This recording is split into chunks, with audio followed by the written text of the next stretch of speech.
Hello, fellow crafters. This is Yana Smakula for SimonsSTM.com. Welcome back for another Yippee For Yana video. In this episode, I have a unisex sending love card featuring a ton of colorful die cutting using Simon's Ampersand words, coordinating dies, and some hot foiling. Here's a look at the STM set we'll be using today.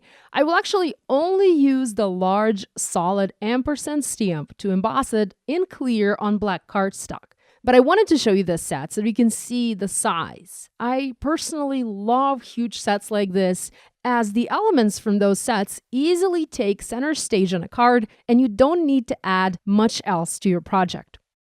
I've looked through my leftover colored cardstock basket and picked several sheets of colored cardstock. This is cardstock from Simons Stamp as well as Hero Arts, as these are my two favorite brands for colored cardstock in terms of quality, cardstock quality, and also color. Step number 1 is, of course, die cutting. I'm going to die cut a large ampersand from each of the colored cardstock sheets that I had picked. I'm using my Deep Sea die cutting machine by Jane Davenport from Spellbinders to do the die cutting, but any die cutting machine will work here. The ampersand has a little heart die connected to it. I did not disconnect it from mine, as there really was no need to do that. And in fact, I actually like that I was cutting out both the ampersand and the heart out in a single pass. I'm saving all of these hearts for future cards. Here's a look at all of the die cut pieces. I've skipped filming the die cut part, as it's just repeating the same process over and over. I've stacked the ampersands one on top of the other and topped everything with a bold black die cut. The black ampersand is where I want to do the heat embossing to add some more color, make the black more black, I guess, and also to add glossy shine. I've placed the die cut into one of the negative cardstock pieces that I have left over from my die cutting, and I placed that inside a mini Misty stamping tool. Next, I align the ampersand stamp over the die cut and close the lid of my Misty to mount the stamp.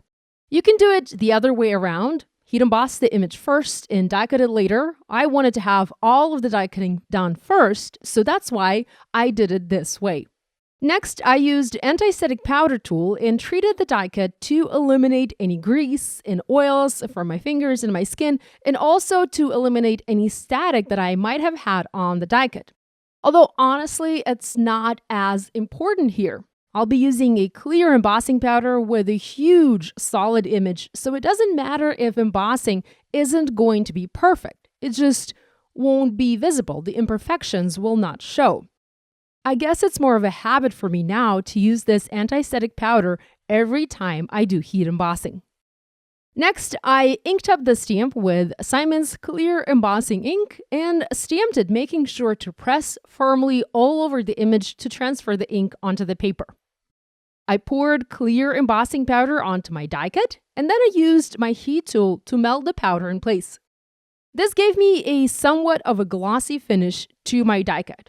I quite liked the look, but I wanted the gloss to be more solid, so I repeated the process. I placed the die cut back into my Misty, I inked the stamp with clear embossing ink, stamped it on the die cut, and covered the ampersand with clear embossing powder again. You can build up and add more layers to have more gloss and shine on your die cuts if you like. And this is the beauty of using a Misty tool. It easily allows you to do that.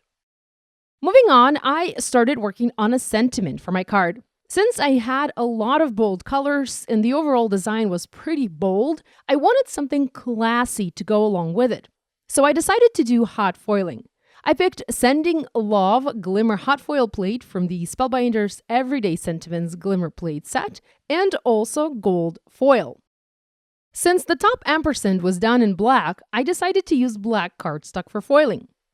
I trimmed a piece of gold foil to size, just slightly larger than my plate. Next, I used a piece of washi tape to tape the glimmer plate onto the paper using my hinge method. I flipped the plate out of the way, added the foil in place, made sure it was aligned, and then flipped the plate back into place. I brought my glimmer hot foil system. I had it heating up on the side of my desk, so now it's nice and ready. It's good and hot. I placed the paper with the glimmer plate on the glimmer hot foil machine. I pressed the timer button, and then I added the shims on top.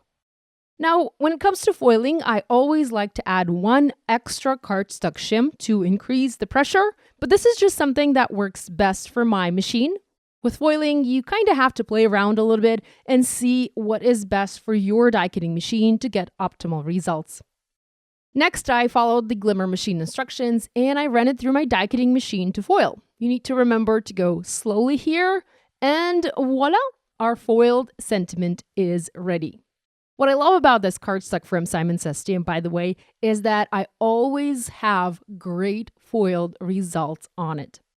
I used my tonic paper trimmer and cut the sentiment to a skinny strip.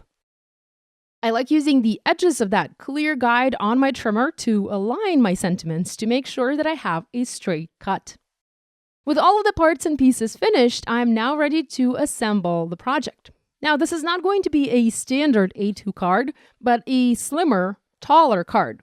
I've already made a card base that measures 3.5 by about 7 inches tall, but I will trim it down a bit later to be a better fit for the die cut ampersands. I just don't yet know how tall the ampersands are going to be. And I also cut another panel from white cardstock, and this panel is just 1/4 inch smaller than the card base that I have for the card. Before I adhere anything to the card or to the panel, I need to adhere the ampersands together. To do this, I used grid lines of my paper pad.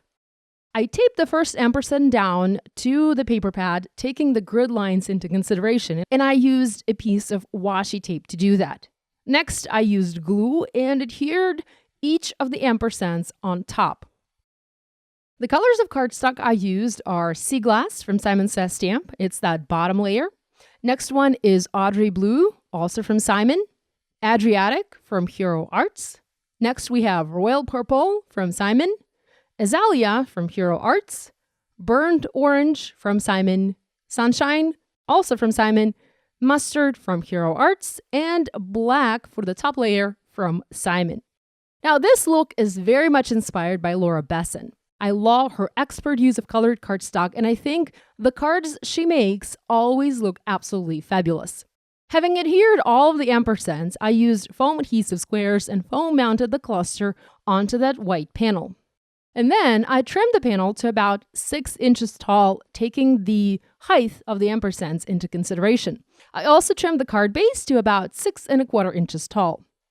I adhered the panel onto the card using more foam adhesive. I really like to add a lot of dimension to my projects. And then I added the Sending Love foiled sentiment over it, also using foam adhesive. Finally, I embellished the card using Stay Gold sequins. Here's a look at the finished project.